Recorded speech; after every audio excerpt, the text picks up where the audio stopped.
Здравствуйте, в эфире программа «Экономика и мы», в студии Мадина Албогачева, и сегодня я расскажу о главных экономических событиях региона. Борьба за миллион продолжается. Расскажем об очередном участнике конкурса на лучшее личное подсобное хозяйство. Защита конкуренции. Новые сотрудники в антимонопольном ведомстве. Заплати налоги и спи спокойно. Наступает пора уплаты имущественных налогов. Квалифицированные кадры – это залог успеха любой организации. Недавно антимонопольная служба Ингушетии пополнилась новыми сотрудниками.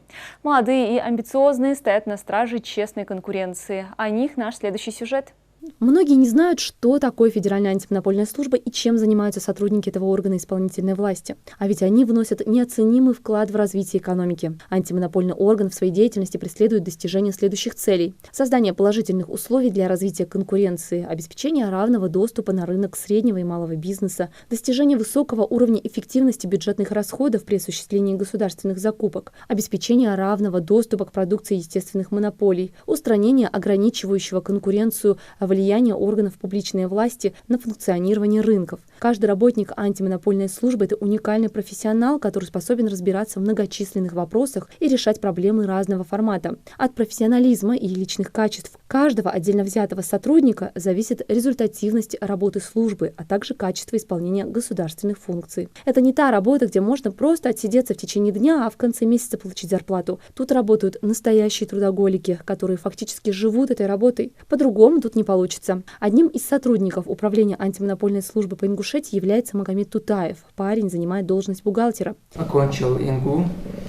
После окончания начал искать работу на рынке профессий. После этого подал пакет документов в антимонопольную службу. И как раз в это время проходил конкурс по кадровому резерву. Для меня было большой неожиданностью приглашение на собеседование.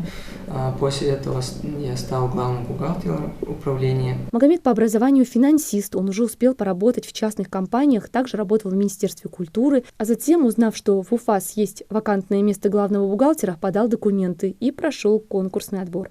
Для начала работа была трудной, после этого постепенно привыкаешь к работе, учишься, и дальше выполнять работу становится легче. И в столь молодом возрасте быть главным бухгалтером – это как-то ответственно?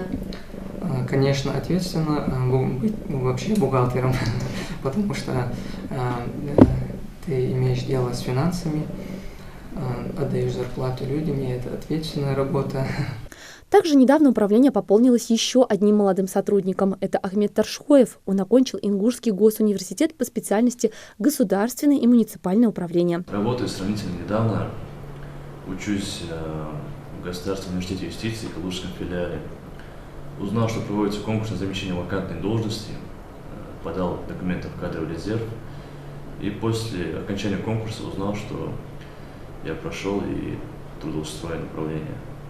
Данная работа дает перспективу не только карьерного роста, но и личностного, то есть новые знакомства, обмен опытом, различного рода командировки, повышение квалификации и так далее. Все это позволяет тебе раскрыться в полном объеме. Сотрудники антимонопольного ведомства, как новые, так и со стажем, подходят к своим обязанностям добросовестно и с энтузиазмом. Ведь это дело, которое требует полной отдачи. ФАС России играет важную роль в соблюдении субъектами экономической деятельности норм добропорядочного ведения бизнеса. При исполнении своих обязанностей сотрудник антимонопольной службы должен действовать беспристрастно и стремиться быть объективным. Наступает пора уплаты физическими лицами имущественных налогов. Их платят все, кто владеет земельными участками, домами, квартирами, прочей недвижимостью, а также транспортными средствами. Уже началась рассылка уведомлений. Крайний срок уплаты 1 декабря. Налог на имущество – налог, который платят собственники за владение недвижимыми объектами. Такими объектами являются жилой дом, квартира, комната, гараж, машина-место, единый недвижимый комплекс, объект незавершенного строительства, иные здания, строения, помещения. Не имеет значения, сколько человек зарегистрировано в квартире или доме, налогоплательщиком является владелец квартиры, у которого есть право собственности по документам. Земельный налог платят собственники земельных участков, транспортный оплачивают владельцы транспортных средств, машин, мотоциклов, катеров и яхт, снегоходов, гидроциклов, самолетов и вертолетов. Каждый налог считается по своим правилам и формулам. Собственникам имущества считать самостоятельно ничего не нужно. Суммы налогов к оплате по каждому объекту имущество считает ФНС, указывает их в налоговом уведомлении, которое высылает вам до 1 ноября. Очень удобно использовать личный кабинет налогоплательщика для данных целей. Это абсолютно бесплатно. Также скачивается программа в любой гаджет. Один раз налогоплательщик появляется в налоговом органе для того, чтобы подтвердить свою личность, чтобы третье лицо не могло использовать его информацию. И в дальнейшем, уже применив свой пароль, он может заходить в личный кабинет, и там он видит все свои объекты налогообложения, он видит суммы, начисленные за данные объекты. При наличии задолженности также вся информация там есть. И в личном кабинете он может с помощью банковской карточки оплатить все свои налоги, а также обратиться в налоговый орган по любому вопросу. Мы официально должны будем в течение кратчайшего времени ответить на все его заявления. Не тяните с оплатой, не заплатите вовремя, начислят пени и штраф. Пени – денежная сумма, которая начисляется вам на сумму задолженности по налогу, если налог оплачен с опозданием. Не оплатили до 1 декабря? Со 2 декабря автоматически начисляется пеня 1/300 от ставки рефинансирования Банка России, которая действует на момент начисления. Друзья, ну что ж, продолжается наша программа. С 1 июля в нашей республике начался прием заявлений для будущих мам, а также одиноких родителей. Обо всех этих выплатах мы будем говорить с нашим гостем Ибрагимом Евкуровым, начальником отдела социальных выплат отделения Пенсионного фонда по Республике Ингушетия. Здравствуйте, Ибрагим. Здравствуйте, Ялшин. Ибрагим, вот расскажите, пожалуйста, об этих выплатах, кто на них имеет право, какие документы нужны. Вот первая выплата для будущих мам. Ранее такой выплаты не было, да? Да. Расскажите о всех нюансах. Это мамы, женщины, которые, например, стали на учет до 12 недель по беременности. В этом случае, если они стали в раннем сроке, они могут подать заявление через портал госуслуг на ежемесячную выплату. Это у нас 50% будет от прожиточного минимума на трудоспособное население, у нас составит 5497 рублей. Ежемесячно они будут получать эту сумму, пока не родится ребенок. В этом случае будет проверяться доход семьи, то есть если у них есть брак, в этом случае проверяется доход, если есть дети, общий доход семьи. Будет проверяться зарплата. Если есть обучающие в институте, в колледже, то есть если получают стипендию, тоже учитывается как доход семьи, также инвалидность. Будет проверяться транспорт. Если семья не многодетная, то им можно одну машину иметь. Если многодетная, то 2. Если больше, уже отказное решение вносится. Также жилье. Если есть дом или квартира, тоже можно по одну квартиру, один дом тоже разрешается. Если многодетная семья, то 2. Но там уже считается квадратура на всех членов семьи. Если 2 дома, то на каждого члена семьи квадратура должна не превышать 40 квадратных метров на каждого члена семьи. Также квартира. Если 2 квартиры, то не должно превышать по 24 квадрата на каждого члена семьи. Если превышает, то будет отказное решение. Все документы нужно принести в пенсионный фонд, или же пенсионный фонд сам запрашивает все необходимые сведения по своим базам, может быть? Да, в основном ничего донести не нужно. Но есть такие критерии, где еще межведомственное взаимодействие не налажено еще в полной мере. Поэтому, если, например, учится в институте, то нужно будет предоставить справку о стипендии, если он получает, и что он обучается в высшем учебном заведении. Если надо будет предоставить, обычно мы звоним. Или в госуслугах им приходит уведомление, какие документы нужно донести в пенсионный фонд. И каждый специалист, который взял заявление себе на обработку, он, прежде чем вынести отказное решение, он сверяет все данные, которые ему поступили по межведомственному взаимодействию, то есть на наши запросы, если приходят ответы, и мы видим, что мы должны принять уже отказное решение, но прежде чем это отказное решение принять, мы звоним заявителю. Вдруг где-то база ошибочно нам дала данные, например, по зарплате или еще что-то. Если мы уже уточняем заявителем, и он подтверждает, что все да, так и есть, мы ему объясняем, что вам отказное решение, и уведомление, после того, как мы принимаем отказное решение, ей поступает уведомление, что принято отказное решение. Также, если мы принимаем положительное решение, тут мы уже, конечно, не звоним заявителю, он просто получает уведомление, что принято положительное решение, и там в течение 5 рабочих дней ей уже придет выплата. Если, например, мама стала на учет до 12 недель, например, она стала на 6-й неделе, но и подает заявление на 6-й неделе. Вдруг она решила не ждать 12 недель, сразу подала заявление. Но ей все равно, если примут ей решение положительное, например, на 7-й неделе, но ей выплата ей начнется только с 12 недели. Только с 12. Да. Также каждая женщина, которая стала на учет, она должна подходить к амбулатории, где она стоит на учете. То есть это первая неделя, это от 10 до 14 недели в этом промежутке, вторая от 18 до 22 недели и последняя от 30 до 32 недели. Если мама, женщина не подошла, пропустила, да, да, пропустила, да, прием, то в этом случае выплата прекращается, приостанавливается, не прекращается, а приостанавливается. Мы делаем запрос в ФСС, вдруг они нам информацию не скинули или забыли, может быть такое. Если они нам говорят, что да, подходила, они скидывают информацию, мы опять возобновляем. Но если она уже пропустила, уже прошел срок, и они нам подтверждают в ФСС, что все, не подходила женщина, то в этом случае мы прекращаем выплату и выносим отказное решение. Выплата также прекращается, если было прерывание беременности. Ибрагим, скажите, а если вот женщина, да, то есть позже, да, 12-й недели встала на учет, также ей выплаты уже не назначаются? Да, если она стала уже с 13-й недели, то ей выплата не назначается, так как в законе, в постановлении по регламенту работы прописано, что женщина обязательно должна стать до 12 недели. То есть, получается, 12 недель это у нас включительно. С 13 недели, если нам с ФСС приходит ответ, когда она стала, если с 13 недели, то в этом случае мы тоже выносим отказное решение.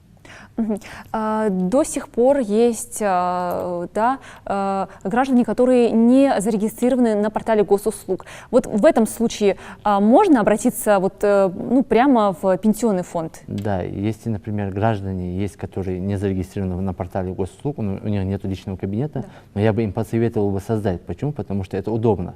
Во-первых, сидя дома, можно подать любое заявление. Новые выплаты, которые у нас есть сейчас и которые будут в будущем и в 2022 году, лучше, чтобы у каждого заявителя был свой личный кабинет, не создавать очереди, так скажем, в пенсионном фонде или других учреждениях. Если, например, крайне уже необходимость, там нету, чтобы, не могут они создать, не хотят они пойти создавать этот личный кабинет, в этом случае, конечно, они могут прийти в пенсионный фонд. А сейчас давайте, Ибрагим, перейдем к следующей выплате. Это выплата одиноким родителям, воспитывающих детей от 8 до 17 лет. Да, это тоже новая выплата. Очень много тоже заявлений поступило. Это единственный родитель, если в случае, если второй родитель умер или объявлен без вести пропавшим, или, например, в связи с рождением ребенка или детей второй родитель не указан, то есть отец не указан, или стоит прочерк, не указан или записан со словом матери. В этом случае родитель является единственным. Также полагается родителю, который получает по решению суда алименты от одного из родителей. В этом случае тоже данная выплата полагается на каждого ребенка в возрасте от 8 до 17 лет. У них такие же критерии, как и кто стал на учет в ранних сроках. Там тоже будет проверяться и доходы семьи, и транспорт, и имущество. Это все тоже также будет проверяться.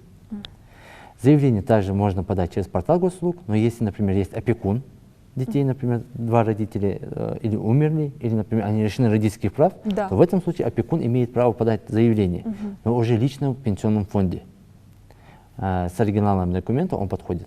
Если дети заграничные, тоже, у них заграничное свидетельство о рождении, то в этом случае тоже нужно лично прийти в пенсионный фонд с оригиналами документов и подать заявление.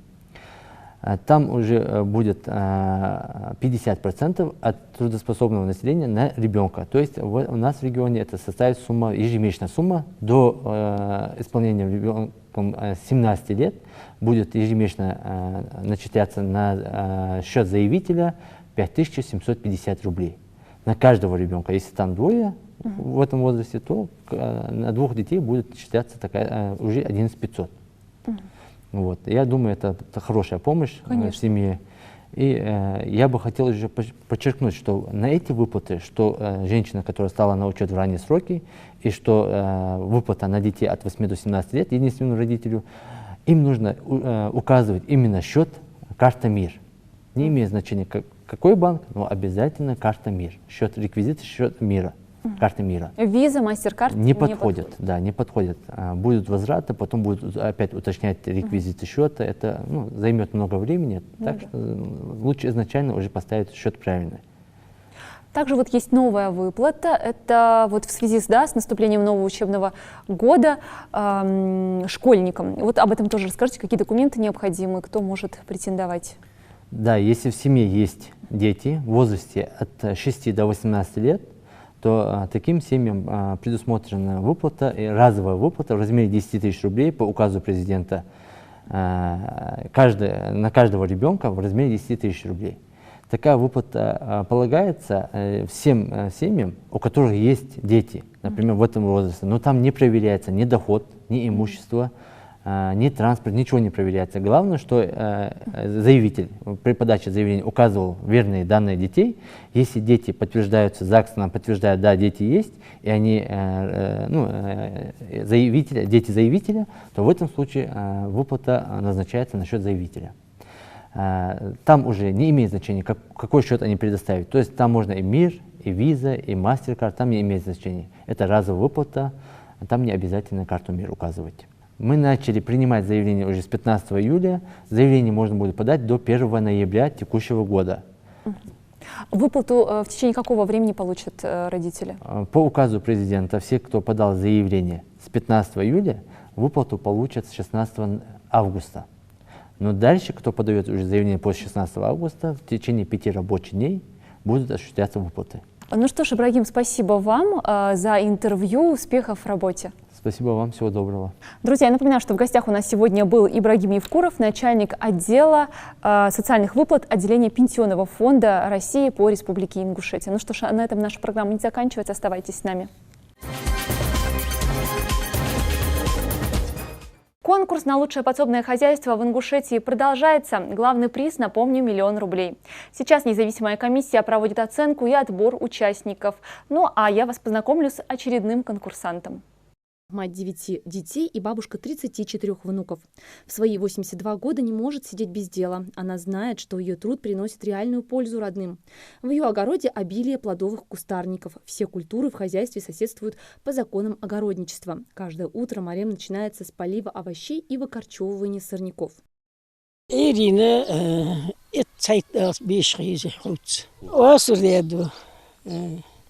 я бы здесь не верну, если я жда, если даже я бы жёхи ходишь, обрезки. Хамдуахс, кадлой.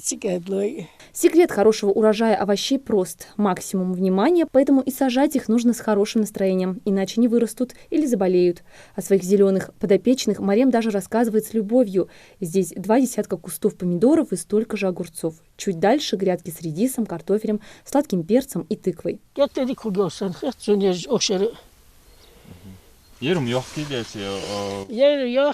Килограмм 10, 7, 8, все я бы шани.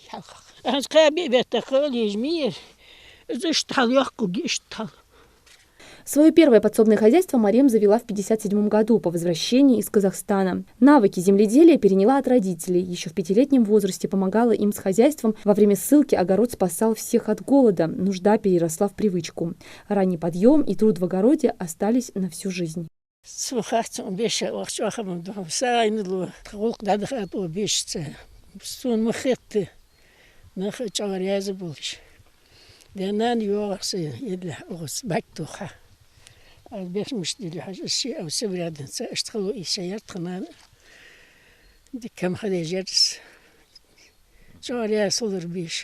1976 году муж Марем остался без работы из-за потери зрения. Детей было много, и снова от голода спасало хозяйство. Со временем дети подросли, и все уже вроде бы определились, но до сих пор этот участок приносит свои плоды. Подсобное хозяйство объединяет всех членов семьи.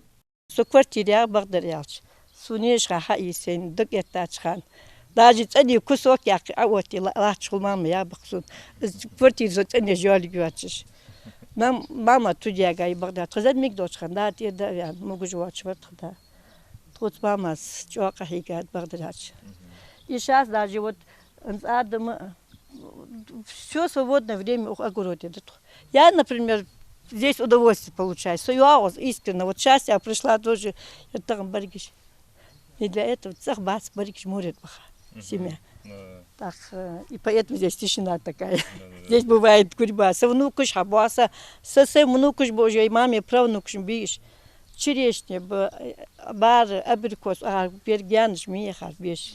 В огороде Марем также растет кукуруза, из нее делают кукурузную муку. Этот вид культуры отличается от своих собратьев цветом. Если привычная кукуруза желтая, то это белая. Урожай собрали, теперь нужно отделить зерна от початков. В этом ей помогает специальное оборудование, которое она привезла с собой из Казахстана.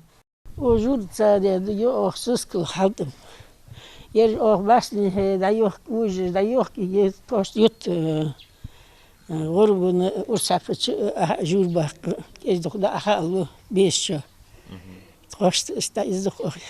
Марем надеется получить главный приз – 1 000 000 рублей. В случае выигрыша она сможет расширить свое хозяйство. Выиграть, да.